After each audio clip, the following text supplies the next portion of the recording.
Welcome back to the Aging Project podcast. I'm your host, Shelley Craft, and together, my friends, we're on a mission to age well. Bloody well, if I'm being honest. Let's be real, though. We all need guidance when it comes to aging well, and that's why we've gathered the best possible support team for us. No topic is off limits, and I promise to ask all the right questions. Your questions. Before we dive in, don't forget to join our growing community of women from around the world.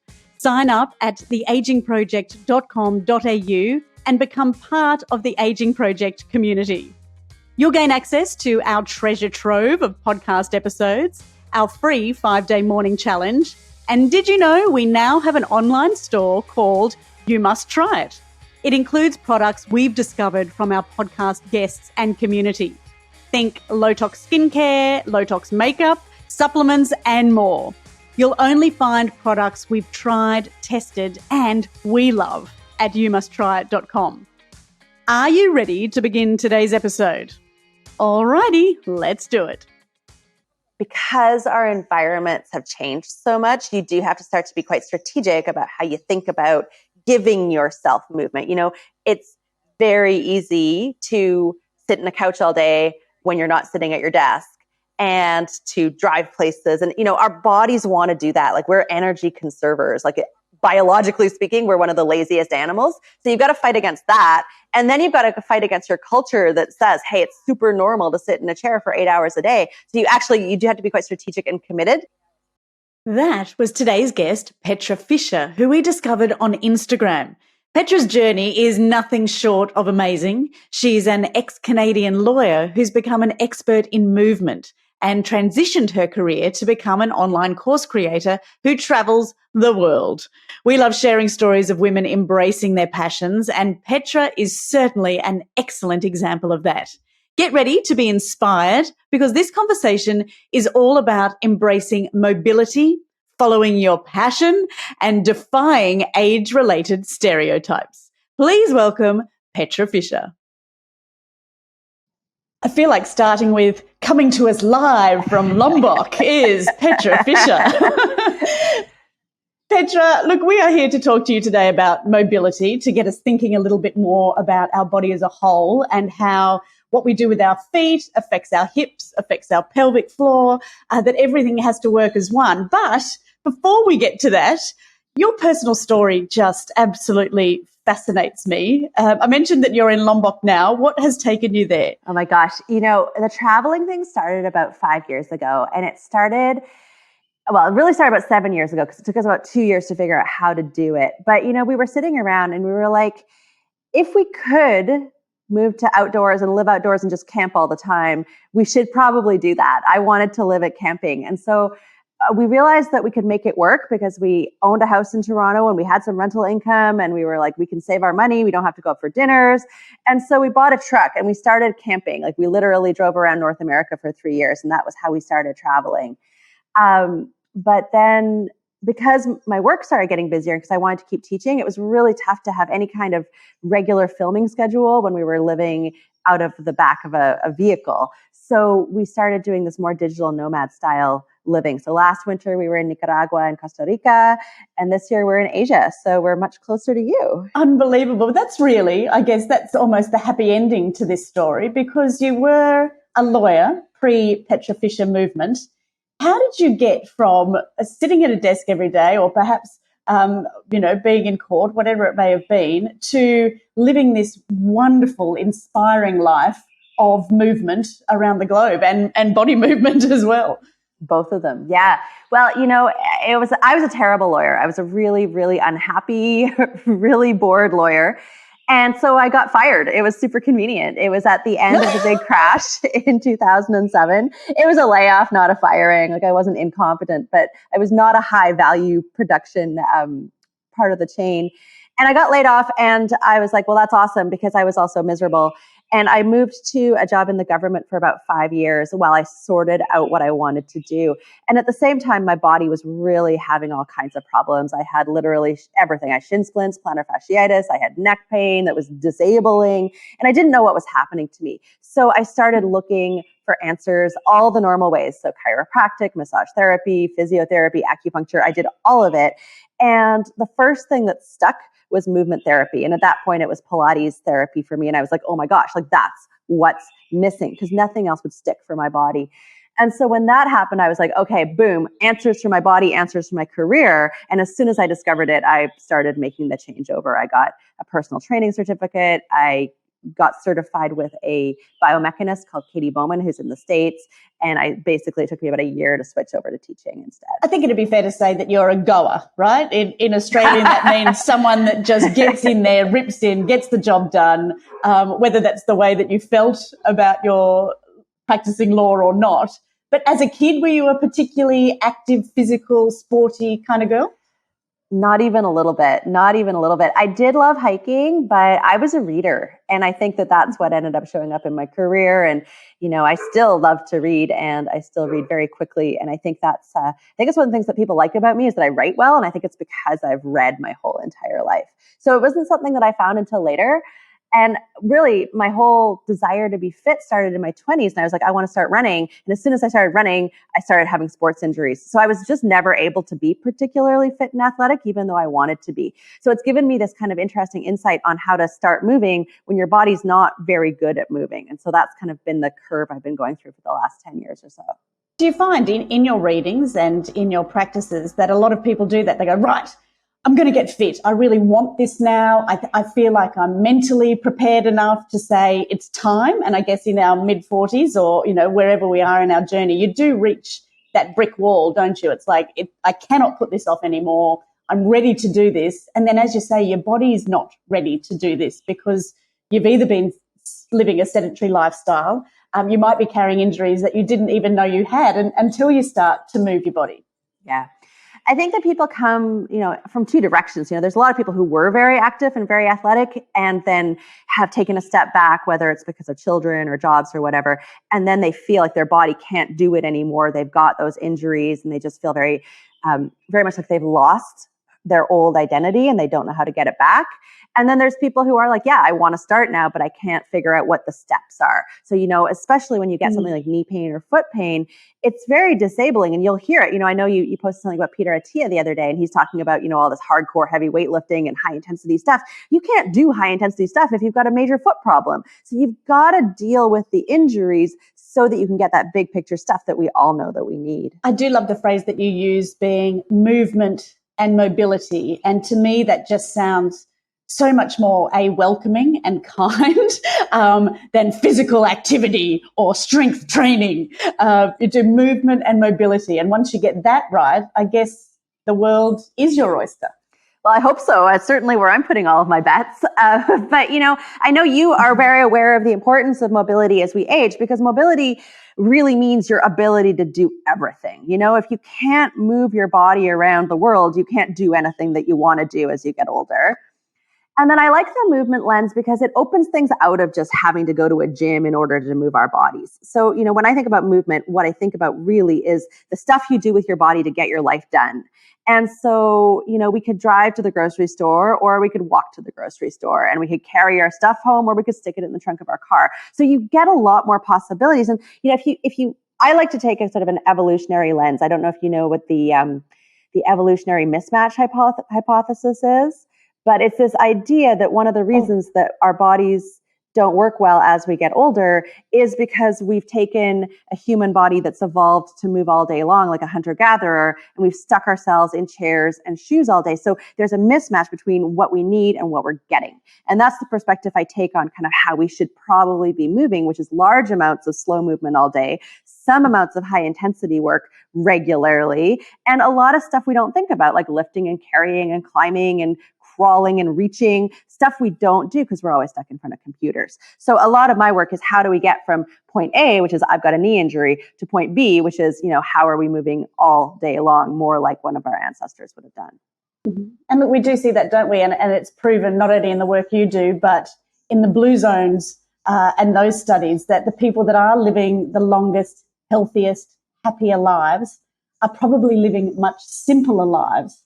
But it's not to say they're not working hard, because they are. They're still either farming all day long, they're in the fields, they're in small villages, they're carrying their goods around and just, as you say, using the body for what it was intended.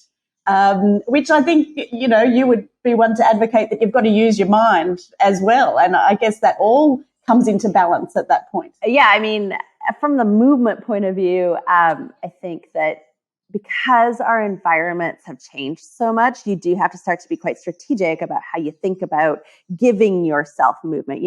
It's very easy to sit in the couch all day when you're not sitting at your desk and to drive places. And, our bodies want to do that. Like, we're energy conservers. Like, biologically speaking, we're one of the laziest animals. So you've got to fight against that. And then you've got to fight against your culture that says, hey, it's super normal to sit in a chair for 8 hours a day. So you do have to be quite strategic and committed, but then you can use little hacks. And I talk about it a lot. I very rarely sit in chairs if I have an opportunity not to, because it means I get body weight exercise 15, 30 times a day, just getting up and down. Why would you not do that? So, I think there's simple ways around it, but you have to be kind of aware of them.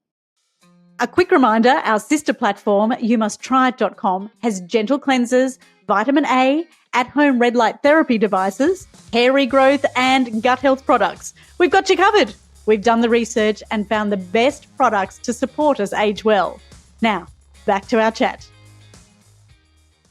You've taken to the extreme and obviously left your corporate world behind and gone on this wonderful mission to, I guess, educate as well as inspire people to get into movement. It would be very difficult, I imagine, as a lawyer or an accountant, a doctor in the supermarket to decide, well, I'm just going to kick off my shoes and I'm just going to put my laptop on the floor and don't mind me in my corporate suit, but I'm now squatting, typing out my work.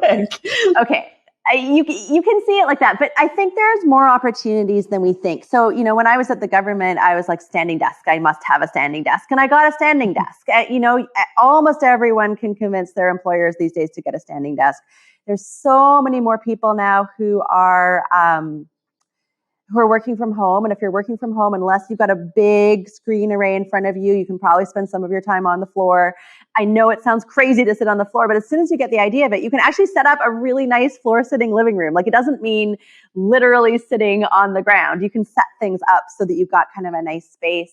And, I know you've got some of James's from the Foot Collective tools in your sort of like our favorite things, because, foot restoration is part of it. So I think that when I think about, how you do that pathway from like my body's hurting to my body's feeling great, one of the things we miss all the time is our feet. Because when you go to the gym, no one's like, let's do a foot exercise day. Everybody's like, let's do abs day or let's do arms day. But our feet are so important. And so that makes them low-hanging fruit. They're important. They're very underused. And they don't actually take a lot of time to work on. And you don't have to kick off your shoes completely. There's all kinds of shoes that are healthier for your feet that you can transition into. So I get to be barefoot because we're traveling the world and I live on a beach most of the time. But even my friends in Canada, there are barefoot style winter boots to keep your feet warm. And I know you guys are going into winter right now. So there's a lot of options that you can you don't have to do it all. I am indeed a bit of a type A, I'm going to do the thing completely sort of person, but you can moderate this to fit where you're at. I love this idea of basically starting at the ground up. Let's start with our feet, because even if we're sitting here with shoes on now, we've got our winter boots on, as you say, but basically it's the same. They should be able to move just like our fingers, shouldn't they? We used to grab onto things with our feet. We used to hold onto the ground with our feet, using all those bones and all those muscles. That's really where it starts. And you're saying that will flow all the way through our bodies and all the way up. Yeah, 100%. I mean, the reason our feet are so complicated is partly to be able to handle walking on textured surfaces, but also because as a bipedal, as a two-legged walker, your feet have to do more than a four-footed walker would have to do. Your feet have to be rigid to push you forward, and your feet have to be able to soften to absorb shock. And that's a movement pattern called pronation and supination, which most people have heard of, but most people have been told that they're an overpronator or they've got high rigid arches because we get stuck in one end of that expression a lot of the time. And you need to be able to have both to walk effectively. So the end goal of foot restoration will be that maybe you have less foot pain, but it's really to make your walking more amazing, because you need pronation and supination in your feet. That travels through your knees, it travels through your hips. That means it travels to your pelvic floor. That full expression is one of the main ways that we have to walk in a way that's better for our entire bodies, that we lose when we've got really stiff, rigid feet. The other major thing about walking is that, we need to have our hips able to travel through a range of flexion, which is our leg bones traveling in front of us, and extension, which is our leg bones traveling behind us. Again, part of pronation and supination, but maybe a bit more specific to the hips. And if we don't have that, we tend to kind of lurch around, which puts a lot of forward throwing momentum into our bodies, which causes a lot of back stuff and neck stuff and upper body tension. So, walking is really important as a health giver, but the way we walk is also really important. And you can definitely optimize it by getting our feet into better shape and getting our hips into better shape, so that what we get from our walking is much more of a long-term benefit than potentially contributing to some long-term issues. We do have some amazing little tools, as you mentioned, from the Foot Collective on our sister platform, You Must Try It, which is a shop full of goodies. But there's some fabulous ones there, being the toe spreaders, almost like you do when you're having your nail polish or toe polish done, just keeping those bones and those feet spread apart a little bit more. And my God, Petra, how good it feels when you actually put those on. That's incredible. Or the a tennis ball, even just putting that under your foot and rolling it around, and you can feel everything just breaking down and breaking apart. It's actually quite an extraordinary and beautiful therapeutic feeling. I know. I mean, our feet are sense organs, right? Because they connect us to the ground. They should be giving your brain so much information about where you are in space. That's one of their main jobs. And so that's why they feel so good once you start waking them up, once you start bringing blood flow into them. Like, your feet are like, oh my God, yay, because they're so important. And then what you get from that is better balance, which is huge as we get older, because fall risk is a serious thing to consider, because once you fall, you don't typically have the best outcomes as we get older. And you get better balance, it feels good, you get this whole new way of exploring the world. So, you might start by working on your feet because of foot pain, but then you usually end by working on your feet because you're like, oh my goodness, it just is so much better. It makes sense physically. We talk a lot about grounding as well, and just having your feet touching the earth does so many things for everything, for your mindset, right through obviously to your physical wellness. Yeah, I'm honestly very uninformed about grounding. I hear it all the time, of course, but because I'm so focused on movement, and because I'm barefoot all the time anyway, I just don't think about it. But, everything I'm reading about it seems to be that it's a great option to add to your toolbox. So I'm all for being barefoot, no matter why. You're completely grounded. You're 100% grounded. I love it. People will obviously want to find you, and it's this wonderful thing that you have developed as a part of sharing your new skills and your newfound love is online courses. What made you move from, I guess, just having this for yourself to sharing it with the world? Yeah, well, I mean, I wanted to teach as soon as I discovered movement, mostly because I was like, this is a job I can do forever. Like, I love it. I love sharing it. And I want something that I can do when I'm 75. And I was like, I could definitely teach movement when I'm 75. I could tell that would be something I would still love to do. So for the first 5 years or so of teaching, it was just live and in person. But then when we started traveling, I wanted to do something that would let me stay in touch with and support all of my physical in-person students who were in Toronto and Canada.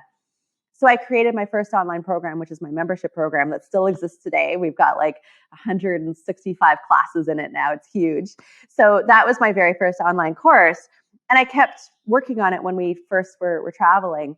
But then it just made sense to stay online and to build it.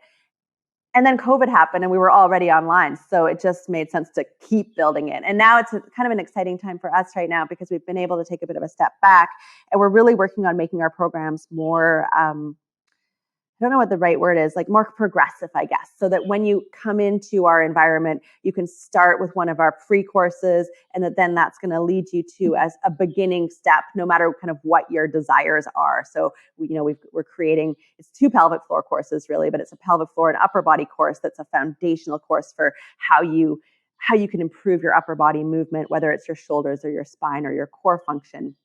And then the other pelvic floor course is pelvic floor and hips. And so that's going to be how you move your hips so that you can also walk better and squat better and pronate and supinate better. But all of that plays into how your pelvic floor is working. So it's kind of, those are going to be foundational for both upper body and lower body. Right. And then we've got joint mobility as well, because joint mobility underpins everything. So that's kind of our environment we're creating right now.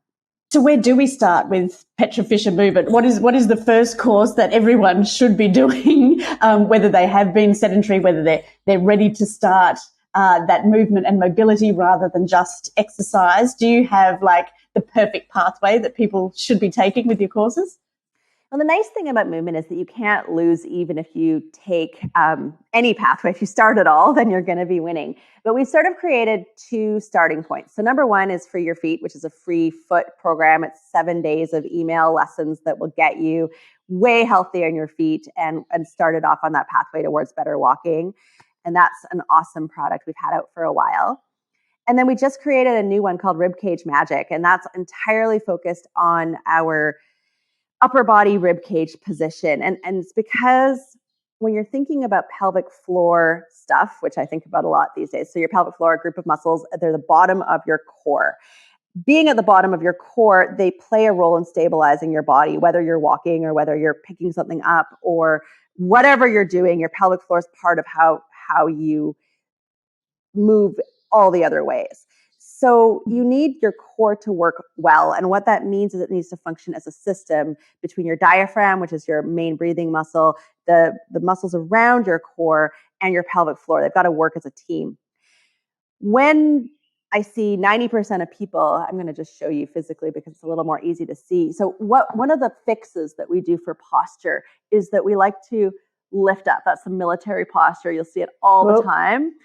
This is deadly on your actual core function. This is a terrible idea, so don't do it. Do it. Don't Let do it. I was thinking, relax. She can yeah, send yeah, me I know. something. You thought I was going to tell you to do that. No. Total opposite. The problem with this fix is that most of us are getting it from a spot isolated in our mid-back. We're hyper using our bottom rib cage where it meets our low back. And so we're hyper using that. It pushes our core attachments out of position. So it's not great for our low backs. It's not great for our core, and it's not great for our pelvic floor. So my new giveaway is helping you stop having great posture so you can start fixing your core or healing your core in a way that's more productive. So there you go. The good news is you never have to do that again. Oh, goodness. All right. I'll slump back down here. Now, I love that you say getting older doesn't have to hurt. And it hurts in so many ways, doesn't it? It hurts our minds, it hurts our bodies, it can hurt our relationships. All of this comes together in just embracing the fact that we are getting older. And I like to think now we're getting more powerful and we're getting stronger in our second half of our lives. And obviously mobility is a huge part of that, but just connecting with your body, just being more aware of what's going on in your entire system. And as you say, everything is connected. Every little bit is helping or hindering another part. Yeah. Well, I love what you're doing because, we have this opportunity to be really strategic about how we get older. You're making decisions about how you're getting older, even if you don't realize that you're making those decisions. And if you start becoming aware of the fact that you are literally able to make choices, you can never know for sure, but you're casting your bets right now, right? So the more you can do now to build your muscle mass, to increase your bone density, to get habits of awareness, to focus on mobility. Nobody knows exactly how much mobility you need or how much you need to work on it, but we're pretty sure that if you move everything in a full range of motion every day, you're going to keep those ranges of motion much more so than if you move in very limited ranges. So you got to keep all those ranges going. You got to think about lifting your arms in the air a few times a day. So it doesn't necessarily have to be hard, but it does need to be consistent, and you need to build those in. And that's what's, it's your best insurance for what's going to be happening when you're 85, Yeah, that's it. And we, paying it forward or doing this for your 10-year or 20-year older self, or making sure that whatever you actually want to do in retirement, that you are capable of doing. You can set yourself all these amazing life goals of when I retire, I'm going to travel and I'm going to, walk the pilgrim trails and I'm going to hike. But if you don't start getting ready for that now, you're going to be really disappointed with yourself, aren't you? It gives you a lot more capacity later. Everybody's different, and there are some people who can do the most amazing things without doing any preparation whatsoever. So I never like to be too doom and gloom about it, but why not hedge your bets, right? Give yourself the best possible opportunity to achieve your dreams. And, you don't get dreams by dreaming about them. You get dreams by doing stuff to create them and to make them happen. And, that's why we're traveling the world right now, is because we had a budget and we had a plan and we spent 2 years renovating our house for it, and it's the same. If you have something that you really want to do in your life, the earlier you can start working on it, the better off you're going to be, whether it's movement or probably anything else, right? That's it. Well, let's go back to that, because obviously career change, life change can be a huge obstacle for people, or I guess that the unknown. Tell us about your jump into the unknown. Were you planning it for a long time? Was it something that was sort of manifesting within you, or as you sort of explained very early on in our chat, I was in, I was out, I was done. Was it really like that, or some advice for our listeners that might be thinking, you know what, I have done this job now for 20, 30 years. I'm bored. I want a new challenge, but it's obviously my source of income. It has been my life. I've cultivated all this knowledge and skills.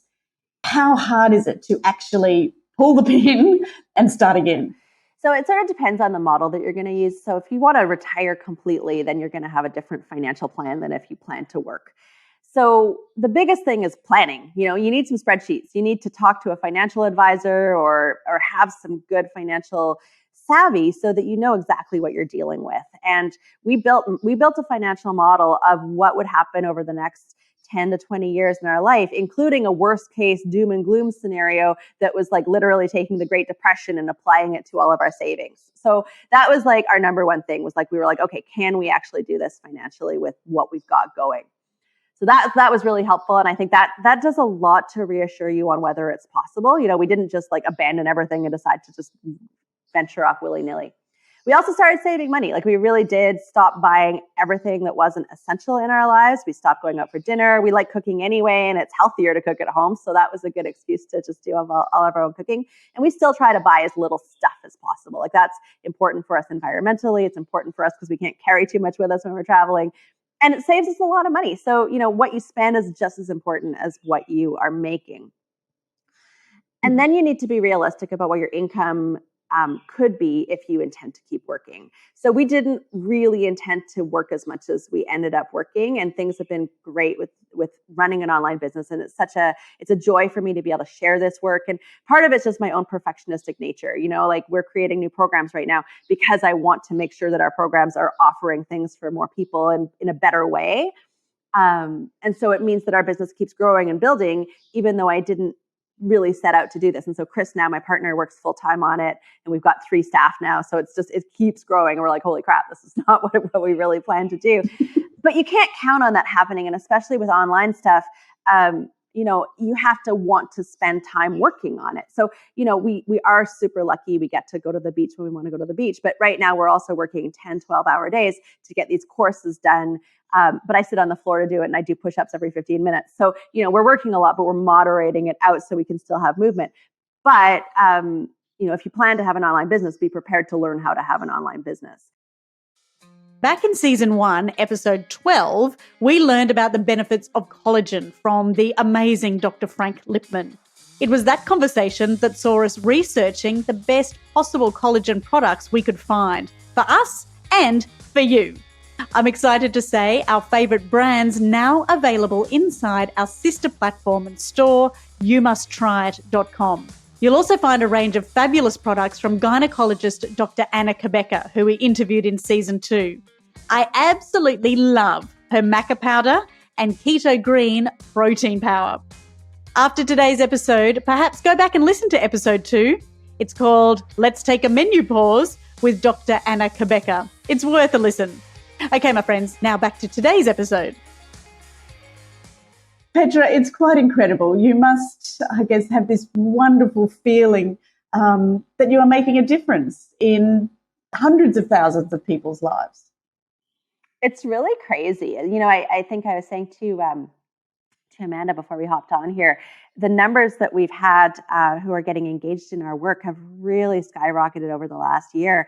And every so often you look at the numbers and you're like, oh my goodness, like this is crazy. But it's really exciting. It's really exciting to see people who are, in their middle age or older. We've got some people who are in their 70s and even 80s who are like, oh my goodness, I can make these changes. It's really exciting to see people, figuring out that they have options that didn't maybe seem obvious to them until they started seeing what we're sharing.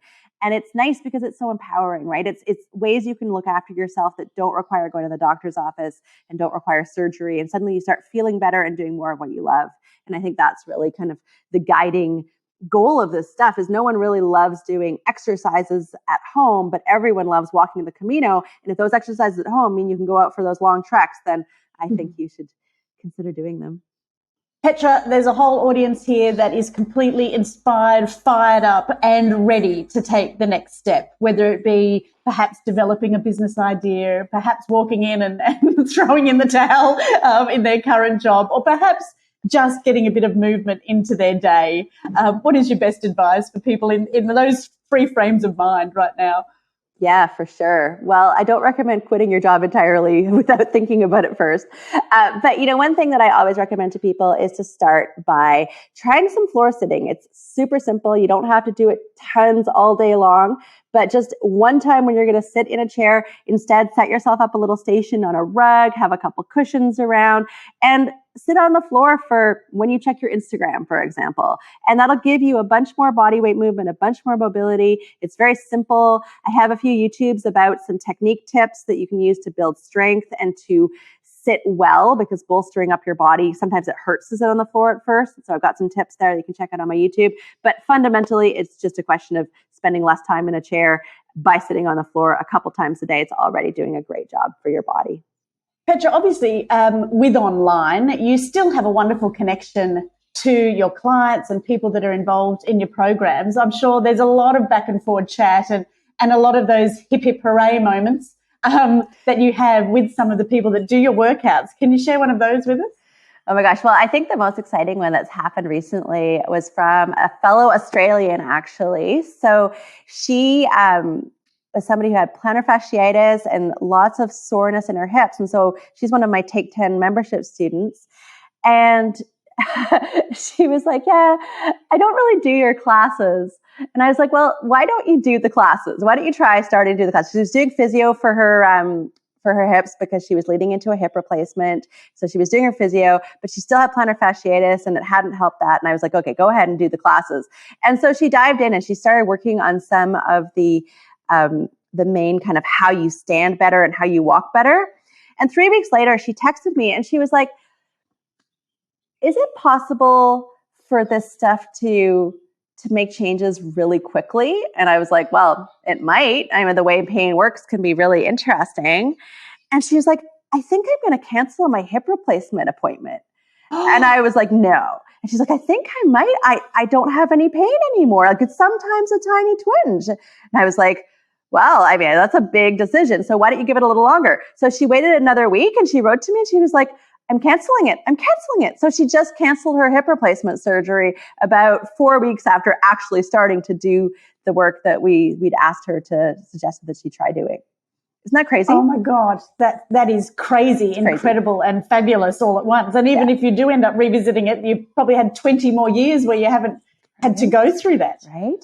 So, obviously surgery can be a great option, but if you do movement work, sometimes you don't need the surgery, and your worst case scenario is you typically get better results out of the surgery because, to the extent your movement patterns are contributing to the problem, you are starting to create healthier tissues and change the patterns so that after the surgery, you get better long-term outcomes. So that just, my heart is still warm about that particular story. It's just so exciting, and I'm so happy for her.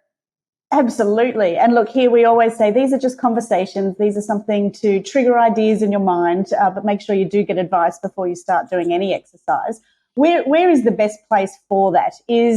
Obviously, we're looking at this from more of a holistic angle of helping yourselves. But if you wanted to just check in with someone that it's going to be okay for you to start, would you say that any of your programs are a great place to start, or should people be getting some advice from a GP or an expert in person before they kick off doing anything?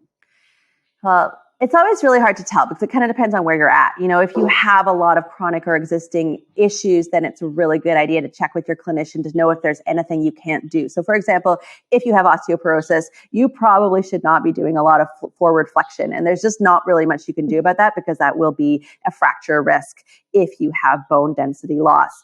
But generally, with our bodies, you can feel, if you go slowly, whether something is hurting you or not. And then you can modify what you're doing so it's not hurting. And as a general guideline, if what you're doing isn't causing you pain, then you can explore with some degree of certainty that it's going to be a good place for you to explore. So my Joints for Life program is generally where I start most people as a paid program, because that is working on joint mobility in a way that's very safe and that's very foundational for anything else that you could want to do. So by all means, check with your doctor to find out if there's anything you shouldn't do. But our culture as a whole tends to say, oh, if you're, it tends to avoid movement. And it's usually better to try movement carefully than it is to avoid movement, if that makes sense. Absolutely. And what we're saying here is by not moving, you are doing yourself more harm and creating more pain. Yeah. Find the opportunities, be careful. Don't be crazy. Don't go out and jump on a trampoline 4,000 times. But generally speaking, if your choice is between doing some careful movement and resting completely, the careful movement's going to do you more good. I would suggest that most women over 40 couldn't jump on a trampoline without severe embarrassment along the way, perhaps embarrassing our children as well, or just plain incontinence. Obviously, the pelvic floor at our age is something that we really have taken for granted up until this point. And the fact of exercising your insides, to me, is just fascinating stuff. I've read some of your work and you're saying good old Kegels isn't quite enough anymore. I don't think they've ever really been enough. And, to be clear, like Kegels have a place in pelvic floor recovery, but Kegels are kind of like the bicep curl of the pelvic floor exercise world. They're a spot treatment that focuses on a very specific muscle group. And our pelvic floors are a group of muscles that respond to how we breathe, how we use our core, what we lift, how we walk and run. They need to be able to function through a full range of motion, and they get strong when they function in a full range of motion. And so a spot treatment like a Kegel, which tends to be done as just a squeeze, doesn't really give you the full range of loading that a healthy pelvic floor needs in order to be really awesome and functional. So yeah, Kegels, fine, do some. Some people get really helped by doing them, but there's a bigger picture out there. And I think we get better results when we think big picture. And then the carry on of that is you also get better results for everything else. So, it just makes sense to think whole body for your pelvic floor, I think.